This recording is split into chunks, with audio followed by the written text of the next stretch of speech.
Bom, boa tarde a todas e a todos. Eu queria cumprimentar toda a mesa em nome do desembargador Dr. Luiz Carlos Gamboge. E eu vou ser bem breve para que a gente possa ter efetivamente a discussão.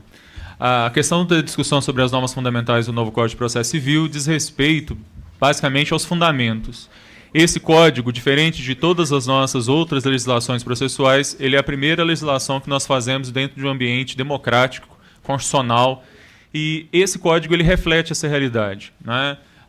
Basta ver que o primeiro capítulo do Código de Processo Civil de 2015, diferente das nossas outras legislações, ele começa trazendo para dentro da legislação positiva os princípios constitucionais. Quer dizer, a Constituição de 88 ela já havia incorporado uma série de princípios processuais, contraditório, ampla defesa, uma série de questões que nós vamos discutir aqui nas perguntas que vão ser feitas.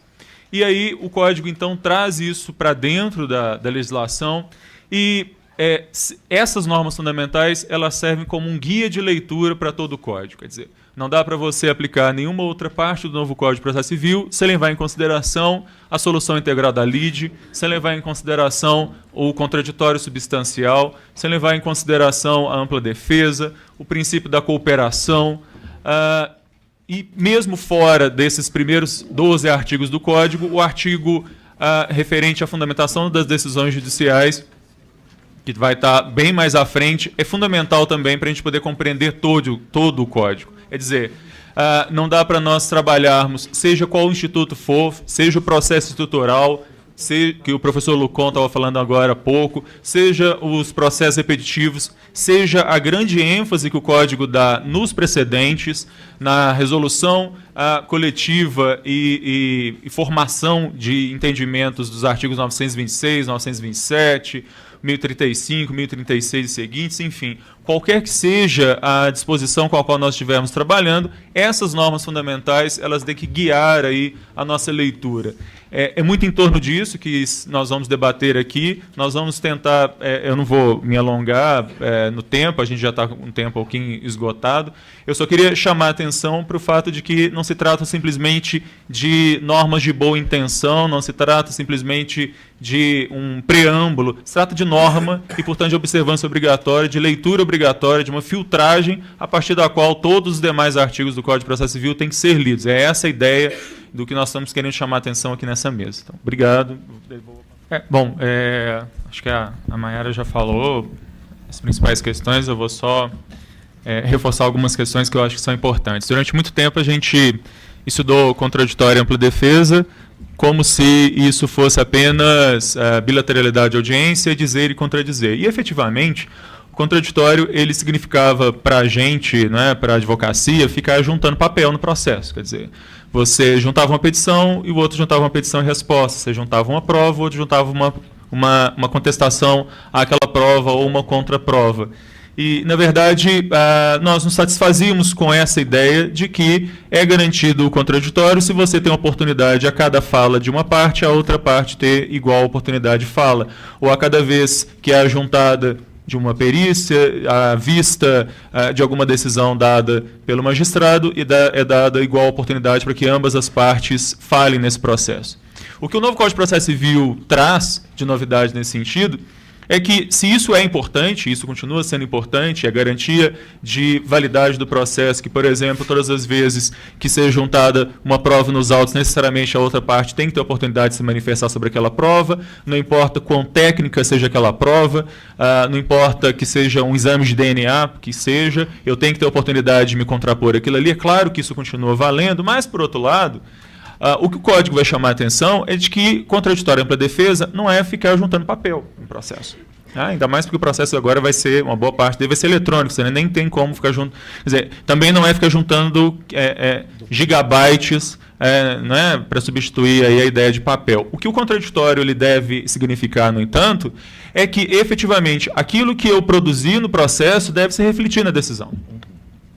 Aquilo que eu produzi, aquilo que nós debatemos, aquilo que autor e réu, demandante e demandado, seja lá que nome especificamente no procedimento que ele vai tomar, aquilo que eles efetivamente debateram tem que, de alguma maneira, influenciar a decisão judicial. E daí a gente então vai falar, como foi falado pela Mayara, a questão da garantia da influência, né? Ou seja, se, de um lado, os artigos 7º a 10, mas especificamente os artigos 9 e 10 falam especificamente sobre o contraditório, ele automaticamente nos remete ao artigo 489, parágrafos 1º e 2º, quando eles vão falar sobre fundamentação das decisões, né?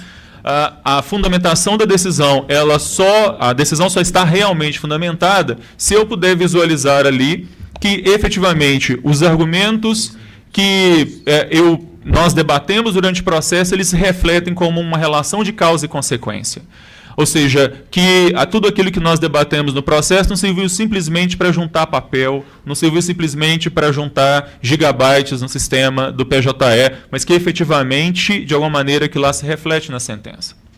Isso significa, né, isso não significa que necessariamente, a gente vai falar sobre fundamentação mais à frente, mas isso não significa necessariamente que o juiz tem que responder a todas as questões, a todas as teses trazidas no processo, como uma leitura, de repente, apressada do 489, parágrafo 1º, poderia dar a entender. Mas isso significa que se for adotado pelo magistrado uma tese A, constante do argumento do autor, por exemplo, o contraponto a essa tese A, ou seja, a tese anti-A, ela tem que ser levada em consideração na hora da formatação da sentença. O magistrado não precisa levar em consideração a tese B, C, D, Z, H da outra parte, mas a tese anti-A, já que a tese A é a que formou o convencimento dele, essa deve ser expressada na sentença, de tal maneira que eu possa verificar, ainda que sucumbente, que tudo aquilo que eu produzi efetivamente foi levado a sério, né? Efetivamente produziu algum resultado naquele processo. Essa questão da garantia de influência. Com relação à garantia de não surpresa, o Código de Processo Civil traz uma disposição que não é nem nova no direito comparado, que já está presente, por exemplo, no Código de Processo Civil francês já há um bom tempo, que é a ideia de que, todas as vezes que o juiz puder decidir uma matéria de ofício, que ele primeiro dê oportunidade para que as partes se manifestem. Essa é uma das implicações aí da garantia da não surpresa. Ou seja, de que você, de repente, não receba um e-mail a respeito daquele processo que estava há 6 meses, 1 ano, para ser julgado, com a resposta de que não houve uma sentença de mérito ali. O que houve, na verdade, foi uma extinção do processo porque foi descoberta uma nulidade e, de repente, o processo está anulado e você vai ter que recorrer para mostrar que, na verdade, aquela nulidade não existe. Então, ou seja, se o magistrado ele verifica a existência de uma nulidade no processo, por exemplo, ele primeiro deve dar oportunidade para que as partes se manifestem sobre aquela nulidade antes de decidir. Essa é uma garantia de que eu não vá ser surpreendido com uma decisão sobre a qual não houve debate. Mais uma vez, a ideia de que sobre qualquer decisão tem que refletir um debate anterior, qualquer decisão tem que, de alguma maneira, ser um espelho daquilo que, para aquele caso, houve um debate. E isso leva a gente também a uma outra discussão que foi já avançada aqui pela Maiara, que é o fato de que, num sistema de precedentes, que é uma das grandes apostas do novo Código de Processo Civil, o professor Humberto Teodoro Júnior estava falando isso agora há pouco, mesmo havendo um sistema de precedentes, isso não elimina o contraditório. Ao contrário, o contraditório ele só é mais valorizado no sistema de precedentes. Porque, como foi falado também pelo professor Lucon, para nós, advogados, isso significa que na hora de você citar na hora de você fazer uma petição, ao invés de você citar 15, 16 emendas, né, significa que você vai, por exemplo, e preferencialmente, citar um caso, e na verdade não é ementa, você vai citar um caso, e você vai mostrar as similaridades fáticas que fazem com que aquela decisão dada naquele caso paradigma anterior, num incidente de resolução de demanda repetitiva, num RE ou num RESP repetitivos, enfim, se aplica àquele seu novo caso.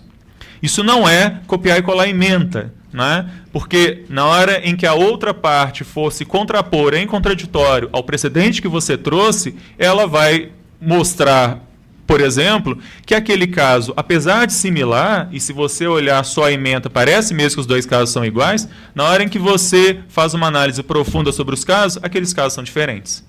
Por mais que já haja uma decisão do Supremo Tribunal Federal num recurso extraordinário, repetitivo, aquele seu caso possui particularidades que fazem com que aquele precedente não seja aplicável àquele caso, ainda que aquele precedente seja válido. Isso não se faz olhando apenas ementa. Então, o contraditório ele ganha, portanto, uma outra dimensão fundamental para qualquer um que resolver advogar nesse país. É isso. Obrigado. Primeiramente, bom dia a todos. Com muita alegria,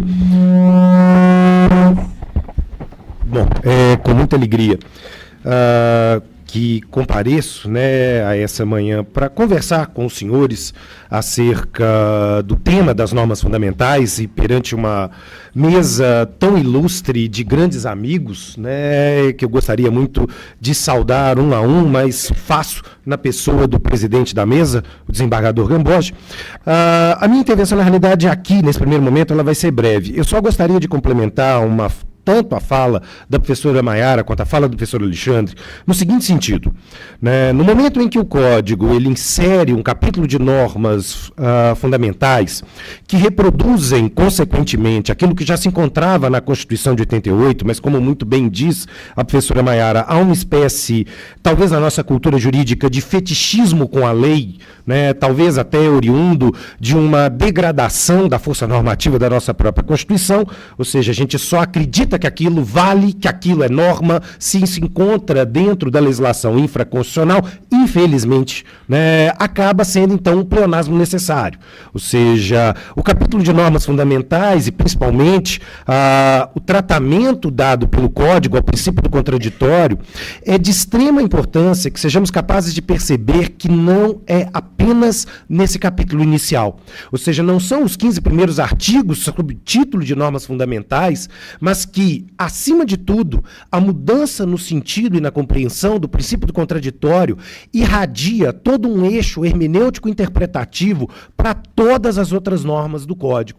Então, quando nós falamos de contraditório, nós não estamos falando simplesmente no artigo 9º, 10 e 11. Nós estamos, na realidade, repensando tudo aquilo que entendemos como modelo de processo com que nós estamos acostumados.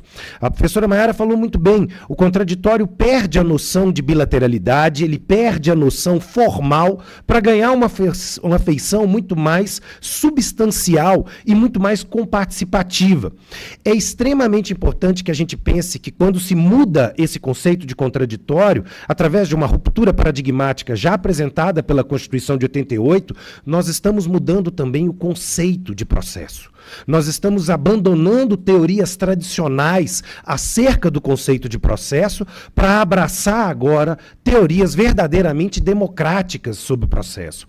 Então, a alteração constitucional, mas a alteração legislativa que a acompanha tardiamente, se nós pensarmos que o Código de 2015 só consegue, então, refletir aquilo que se diz na Constituição de 88, quase décadas após, nós vamos estar diante, então, de uma alteração substancial de mentalidade. É uma ruptura paradigmática fundamental. Não é apenas...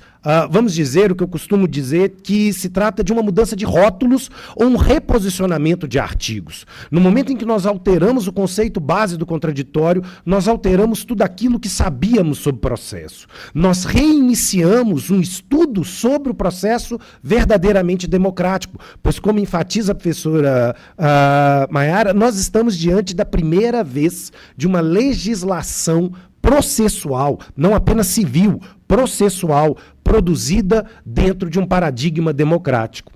E, como consequência fundamental, esse contraditório afeta, porque não tem como ele não afetar, também a leitura que nós vamos desenvolver sobre ampla defesa, sobre isonomia, sobre fundamentação, sobre celeridade e sobre todos os demais princípios do direito processual civil, que são princípios já constitucionalizados. Então, quando nós pensamos no contraditório, nós estamos pensando no eixo ideológico base de todo o conceito contemporâneo de processo. Ou seja, o Código, então, só para fechar minha fala, para não alongar demais, ele mexe profundamente com tudo aquilo que nós achávamos que sabíamos sobre o processo. Todas as relações tradicionais entre partes e juízes, por exemplo, sofrem uma ruptura radical. Nós começamos do zero um novo capítulo na história do direito processual brasileiro, não apenas processual civil. Bom, encerra aqui. Bom, meus caros senhores, primeiro é preciso que a gente entenda, né, o que vem a ser denominado como a regra de primazia do mérito. A regra de primazia do mérito ela vai aparecer, então, logo no artigo 4º do Código e estabelece uma mudança essencial de mentalidade no tratamento a ser dado ao procedimento. A ideia básica aqui é que a regra de primazia do mérito, ela provoca uma verdadeira revolução a tudo aquilo que nós estávamos acostumados no que diz respeito à condução do procedimento e ao trabalho que deve se ter no campo do saneamento dos vícios processuais. Ou seja, a regra de primazia do mérito, ela vem tentar mudar a nossa prática processual de uma maneira geral, ao estabelecer que deverá o magistrado sempre buscar salvaguardar o procedimento. Ou seja, desde que detectada uma eventual nulidade, um eventual vício naquele procedimento, métodos e atos devem ser realizados para impedir o descarte daquele procedimento. Percebam que exatamente isso vai contra, principalmente, aquilo que nós vamos então denominar por jurisprudência defensiva.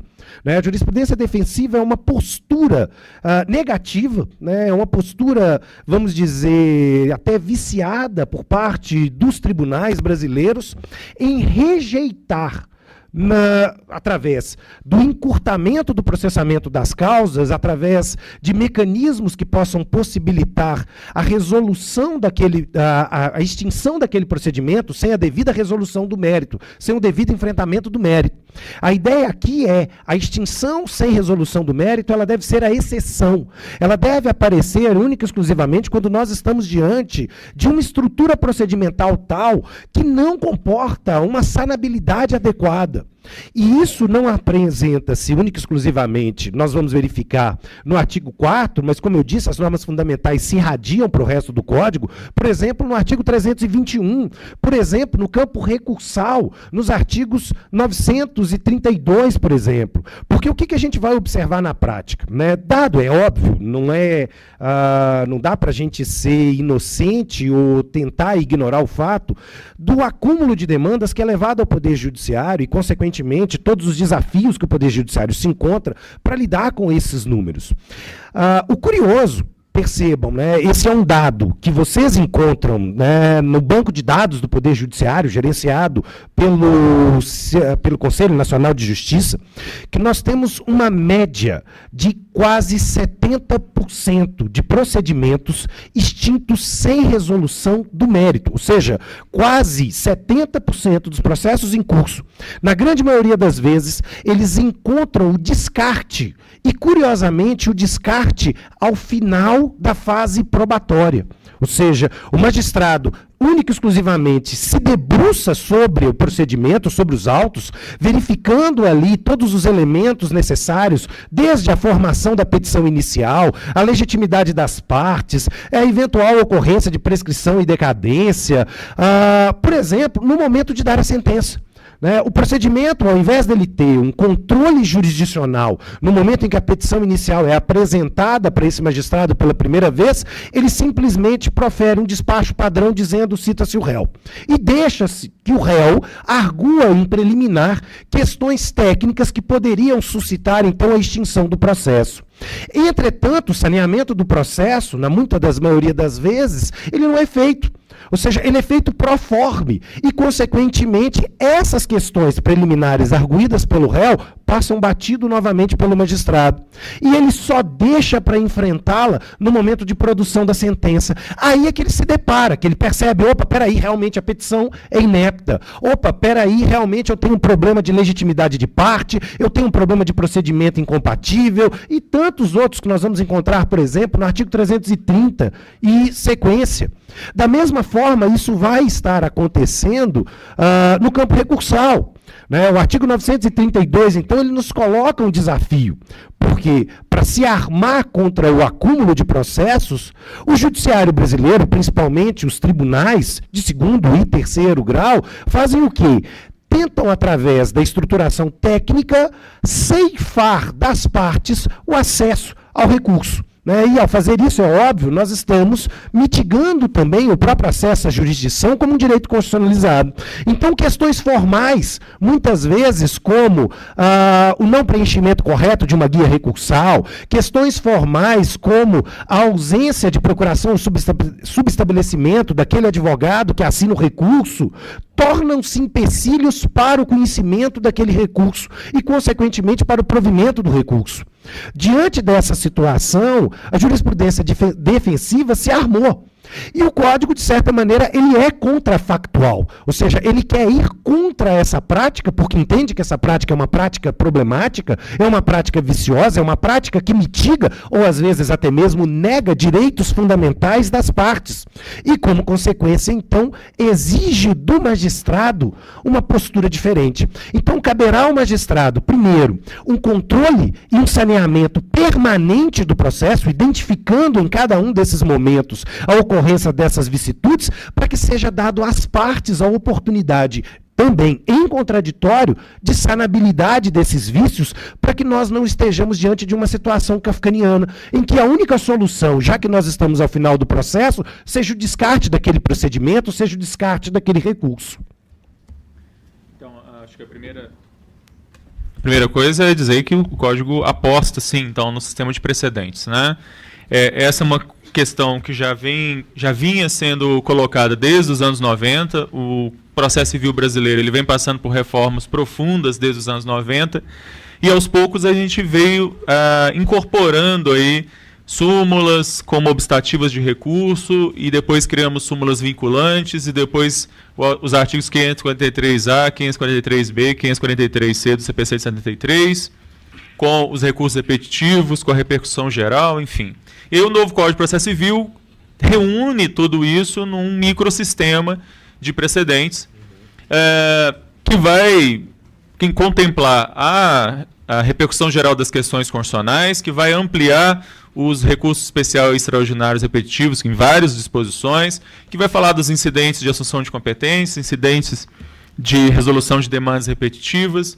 E tudo isso, na verdade, muda a maneira como a gente compreende o processo, né? Não dá mais para a gente trabalhar hoje o processo e a prática processual sem levar em conta aquilo que os tribunais têm decidido. Uma primeira questão, e isso é algo que o professor Humberto chamou atenção mais cedo, quando ele falava sobre isso, uma primeira questão que a gente precisa falar quando fala de precedentes é da incapacidade, nesse momento ainda, dos nossos tribunais de serem coerentes com seus próprios precedentes. Quer dizer, não é só de um tribunal inferior a ser coerente com aquilo que um tribunal superior decide, mas dos próprios tribunais superiores serem coerentes com seus próprios precedentes.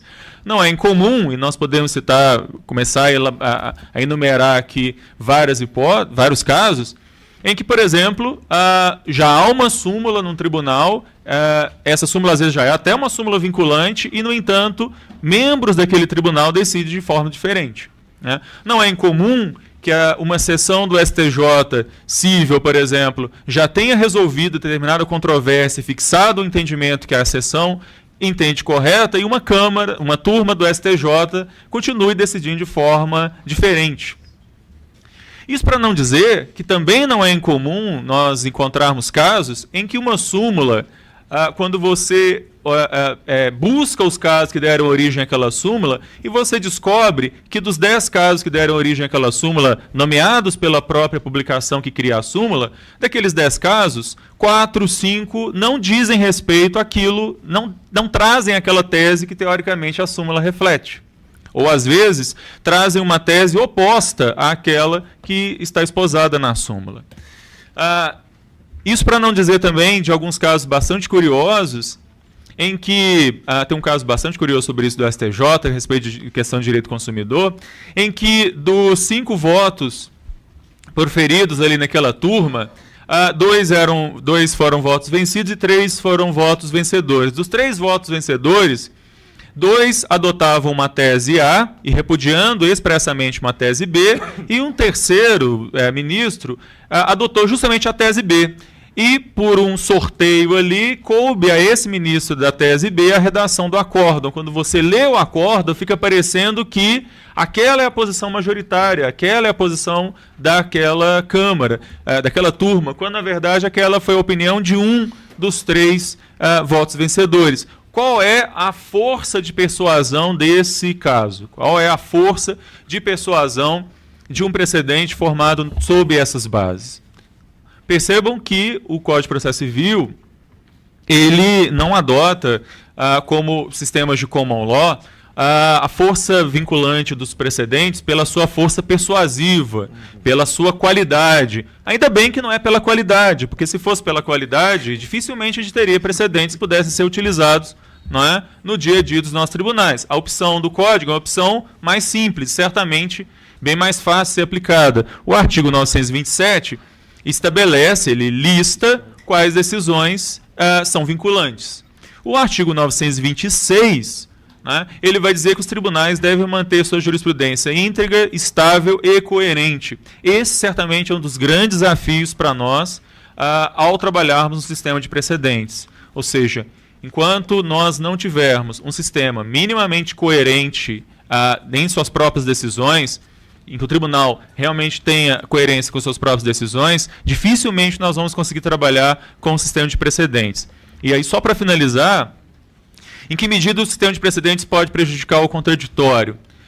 A partir do momento que nós entendemos que trabalhar com precedente não é simplesmente copiar e colar ementa, mas trabalhar com precedente é fazer uma análise estrutural, profunda dos casos e fazer uma comparação substancial dos casos, nós percebemos que, levados a sério, os precedentes de forma alguma prejudicam o contraditório e ampla defesa. Eles prejudicariam caso isso fosse tomado simplesmente como eu destaco do caso que eu tenho a julgar um tema, desconsidera as particularidades dele e aí sim, qualquer súmula, qualquer precedente pode ser aplicado. Ao contrário, se a gente for levar a sério o 489, parágrafo 1º, qualquer precedente só vai poder ser aplicado se o julgador mostrar especificamente em que medida aquele caso se adapta ao precedente que foi arguído. Bom, a fala do professor Alexandre, ela é extremamente precisa, né, e acho que eu e o Alexandre, a gente tem escrito, inclusive, muito juntos sobre o tema dos precedentes e temos uma visão muito parecida, mas eu queria complementar alguns pontos. Primeiro ponto, nós falamos muito sobre precedentes e sem, primeiro, entendermos o que estamos falando. Ou seja, há uma espécie de senso, para brincar aqui com o professor Lênin Streck, incomum na cultura jurídica brasileira acerca do que seja precedente. Então, há muitas das pessoas imaginam e confundem precedentes com enunciados de súmula, confundem precedentes com jurisprudência, confundem precedentes com meros julgados e por aí vai. A gente, inclusive, vendo precedente em tudo hoje, uma certa posição que parece tomar frente, que é defendida, por exemplo, pelo professor Luiz Guilherme Marinoni e pelo professor Daniel Mitidiedro, que entende que todas as decisões dos tribunais superiores, principalmente o Supremo Tribunal Federal e o Superior Tribunal de Justiça, já seriam automaticamente precedentes e já seriam automaticamente dotadas do efeito vinculante e erga omnes. Bom, não é bem isso, não. Na realidade, o que a gente tem que perceber é que o precedente ele aparece para o nosso sistema processual como uma opção para combater um mal. Qual é o mal? A chamada jurisprudência lotérica. Ou seja, não é estranho para nós encontrarmos exatamente a ausência de coerência e integridade que fala o artigo 926 dentro dos julgados dos nossos tribunais. Tribunais de segundo grau, tribunais de terceiro grau e até mesmo perante os juízes de direito do primeiro grau. Ou seja, o que seria essa jurisprudência lotérica? É exatamente um modelo de decisão que não tem nenhuma preocupação em guardar correlação com as decisões anteriormente produzidas por aquele mesmo magistrado ou pensando que o tribunal, no momento em que ele decide, ele é um corpo coletivo e não um elemento isolado. Por que a jurisprudência lotérica ela vai surgir? Ela vai surgir porque ela parte do pressuposto de que existiria na teoria geral do processo algo chamado livre convencimento motivado. Não é que o magistrado, então, ele poderia, como disse o professor Wellington, decidir com base naquilo que ele pensa. Ora, no momento em que ele decide com base na que ele pensa, ele invoca uma questão de natureza, inclusive, subjetiva. Ele invoca uma questão de natureza pessoal. E ele parte do pressuposto que a decisão dele é uma decisão construída única e exclusivamente por ele. Quando ele faz assim, ele ignora o princípio do contraditório, como nós falamos. Ele ignora esse dever de coparticipação das partes, esse dever de responder às partes em seu ato decisório. Nesse momento, ele viola todos os elementos fundamentais do direito processual democrático. E então, contra essa jurisprudência lotérica, é que se assenta a figura dos precedentes. O precedente, então, ele vai trazer para nós a exigência, primeiro, de uma abertura com o contraditório, uma abertura que muitas vezes transcende os sujeitos daquele procedimento para a discussão daquela questão. Se nós formos capazes de compreender o precedente a partir dessas luzes, o precedente ganha um elemento de agregação democrática fundamental. Se exatamente o nosso judiciário ele for capaz de perceber que ele tem sim um dever de abertura desse contraditório e que se torna então fundamental para o sistema brasileiro que o precedente, diferente como disse o professor Bahia, ele não é precedente pela qualidade argumentativa, ele é precedente porque ele nasce precedente. E ele nasce precedente porque ele se submete a um procedimento para sua formação dentro das condições estabelecidas pelo artigo 927, essa condição de formação, de uma maneira geral, ela exige de nós essa abertura democrática. Todos os casos que envolvam, então, precedentes no nosso sistema, abre-se para, por exemplo, a participação dos chamados amici curiae, ou seja, a sociedade torna-se aqui uma co-construtora virtual daquela decisão. Abre-se a possibilidade para que audiências públicas sejam realizadas pelo Poder Judiciário com o objetivo de melhorarmos a malha argumentativa daquela decisão, com o objetivo exatamente de que a decisão não seja o que aquele conjunto de juízes sente como justiça, correto ou qualquer coisa do gênero. Nós estamos exatamente trabalhando com uma despersonalização da decisão através de uma comparticipação da sua construção. Essa condição é condição, então, fundamental para que nós pensemos o contraditório como elemento fundamental para a formação do precedente. Isso porque, em todos os casos, o Código reforça a ideia de que, ao fundamentar a decisão, que será chamada como precedente, cabe ao Poder Judiciário usar e analisar todos aqueles argumentos que estão sendo trazidos pelos sujeitos envolvidos, pelos amici curiae, por tudo aquilo que foi levantado pela sociedade em uma audiência pública. Nesse modelo, o contraditório é revalorizado e, consequentemente, o precedente se transforma num elemento, como diz o professor Humberto Teodoro, que garante ainda mais o caráter democrático. É interessante que a gente pense, né, que o sistema de formação de um precedente, ele não é o ponto final na história daquela discussão. Ele é, na realidade, apenas mais um capítulo. Com muita genialidade, eu gosto sempre de fazer uma remissão à forma com que os precedentes serão lidos pelo common law e como é descrito essa leitura feita pelo professor norte-americano Ronald Dworkin. O professor Ronald Dworkin, ele diz com muita sabedoria que o precedente, na realidade, ele completa um capítulo numa cadeia histórica acerca de uma discussão. Ele não fecha, ele não encerra, ele marca para nós uma visão que nós temos naquele momento, mas deixando exatamente para que uma interpretação construtiva possa evoluir ao longo dos anos. Então, a ideia principal é que, quando nós criamos um precedente, nós marcamos historicamente uma compreensão que não é daquele judiciário específico, mas é uma compreensão da nossa sociedade. O magistrado, acima de tudo, ele vai ter que ser capaz de perceber que, então, a decisão não é mais dele, não é mais o que ele pensa, ou como diria, né, um jurista norte-americano, Oliver Wendell Holmes, não é mais aquilo que ele comeu no café da manhã. É o produto de um discurso racional com múltiplos partícipes. E, consequentemente, isso reforça a ideia de fundamentação que nós vamos falar mais à frente daqui a pouquinho. Bom, vamos lá, sendo bem objetivo, eu acho que a primeira coisa que a gente tem que levar em mente é que há uma distinção, em essência, eu costumo dizer, uma distinção ontológica, entre fundamentar e motivar um ato jurisdicional. Ou seja, quando nós caminhamos para a teoria da argumentação, que não necessariamente a teoria da argumentação jurídica, mas uma disciplina filosófica, nós vamos perceber que o uso da motivação, ela fica inserida no uso de dar razões voltadas à explicitação de um juízo pessoal. Ou seja, quando nós motivamos algo, nós simplesmente realizamos um juízo de adequação de meio a fim. E, consequentemente, podemos avaliar se o meu motivo ele é racional, se aquele meio dado é capaz de atingir aquele fim pré-determinado. Por outro lado, quando nós vamos trabalhar com a ideia de fundamentação, nós vamos trabalhar com algo muito mais profundo. A fundamentação ela exige exatamente a assunção de uma razão, ou seja, a assunção de um argumento que seja capaz de angariar aceitação e concordância de um auditório universal. Ou seja, no plano da motivação, eu estou trabalhando única e exclusivamente com um juízo subjetivo. Eu costumo dizer em sala de aula, um exemplo que é dado pelo meu colega da PUC Minas, o professor Antônio Cota Marçal, né, a quem eu faço crédito dessa distinção, como um bom professor de hermenêutica e teoria da argumentação. O professor Marçal diz o seguinte: uma coisa é eu dizer, eu tenho sede, eu, Flávio, tenho sede. Eu posso me dispor de um copo de água mineral para matar a minha sede. O professor Alexandre Bahia, por outro lado, ele prefere muito mais uma limonada suíça, bem gelada.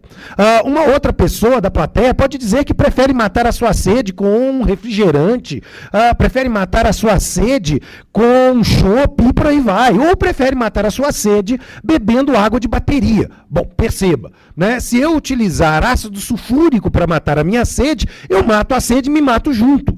Esse não é um motivo racional. Percebam que no campo da escolha entre água, limonada suíça, Coca-Cola ou mesmo um chopp, o juízo subjetivo de gosto vai dominar. E não há como obter por parte desse auditório uma concordância, uma vez que as razões são unicamente de uso pessoal. Agora, quando nós decidimos a partir de uma fundamentação, nós impomos um nível de exigência argumentativa discursiva muito maior.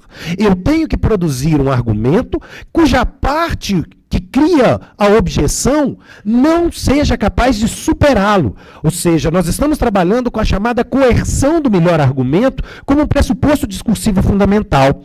Diante dessa situação, a Constituição de 88, ela não fala em motivar, ela fala em fundamentar. E agora o Código, exatamente de maneira adequada, no 489, reforça essa ideia constitucional. Como consequência, nós estamos abandonando a prática do Código de 73. O Código de 73, já que ele trabalhava num universo totalmente diferente, até mesmo filosófico, de uma filosofia da consciência, ele acreditava que essa pessoa poderia decidir com base no que ela pensa, no base no que ela sente e etc. Aqui não. O juiz, no momento em que ele fundamenta um ato decisório, ele se coloca aqui como um representante virtual de uma sociedade da qual ele faz parte. E como consequência, a sua decisão é uma decisão coletiva, ainda que assinada por ele. Por isso mesmo o artigo 489, ele utiliza uma técnica importante, que é uma técnica de maus exemplos.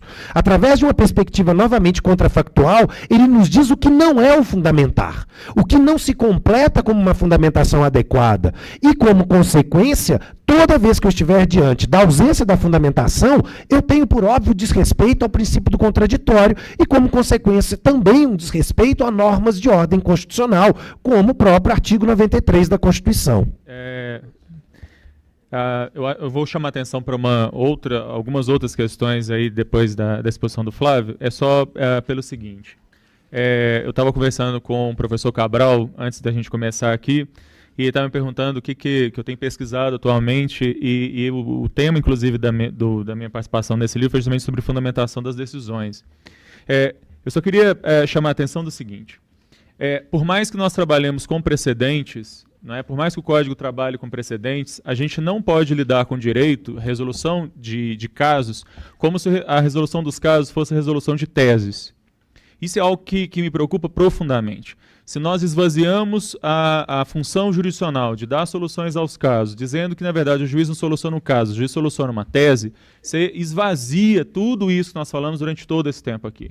Né? Você joga por terra o contraditório, a solução integral da lide, você joga por terra tudo que nós trabalhamos aqui. Por isso que o 489, parágrafo 1º, E o parágrafo 2º também, eles vão insistir que casos se resolvem a partir de casos. Casos se resolvem a partir das particularidades do caso.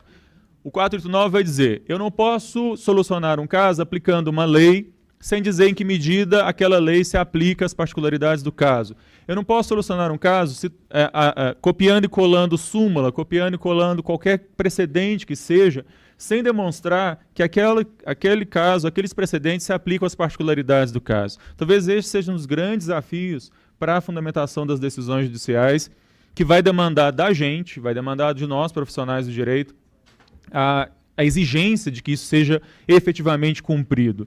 São os casos, são as particularidades do caso, e aí não importa se esse caso seja um caso de demanda estrutural, não importa se esse caso seja um caso de litigância repetitiva, ainda que seja um caso de litigância estrutural ou de litigância repetitiva, eu preciso chamar a atenção para as particularidades daquele caso. Ainda quando o STF resolve um caso em recurso especial extraordinário repetitivo e o meu caso ficou sobrestado porque ele está discutindo a mesma tese, a mesma questão jurídica daquele caso que foi solucionado pelo STF, ainda assim o Código diz que o processo a questão será devolvida para o juiz de primeiro grau para que ele possa visualizar em que medida aquela tese se aplica àquele caso. Ou seja, não é copiar e colar. Uma vez criado o precedente, como o Flávio chamou a atenção, não é que resolvido o precedente, não há mais o que discutir. Ou, como o professor Wellington falou, uma vez feito o precedente, eu como advogado não tenho nada mais para fazer, vou fechar meu escritório. Ao contrário. Eu sempre falo isso para meus alunos, não é? A nossa opção original por usar precedentes era achando que precedentes ia tornar a nossa função mais fácil. Ao contrário, a nossa opção por precedentes só torna o sistema processual brasileiro muito mais complexo. E o capítulo de fundamentação das decisões é certamente o capítulo central nessa história, porque é aí que vão desembocar todos os precedentes e todos os Ctrl-C, Ctrl-V de súmula e todas as coisas do tipo, a jurisprudência do STF claramente diz isso, jurisprudência nenhuma claramente diz nada, precedente nenhum claramente diz nada. A função jurisdicional não é comentarista como comentarista de futebol da Globo diz lá, dizendo que a regra é clara, a regra nunca é clara. E a súmula não é clara, a súmula vinculante não é clara, o precedente não é claro, nada é claro. Tudo vai demandar um trabalho sério e hermenêutico de interpretação nosso, se a gente quer levar a sério o que é a função jurisdicional.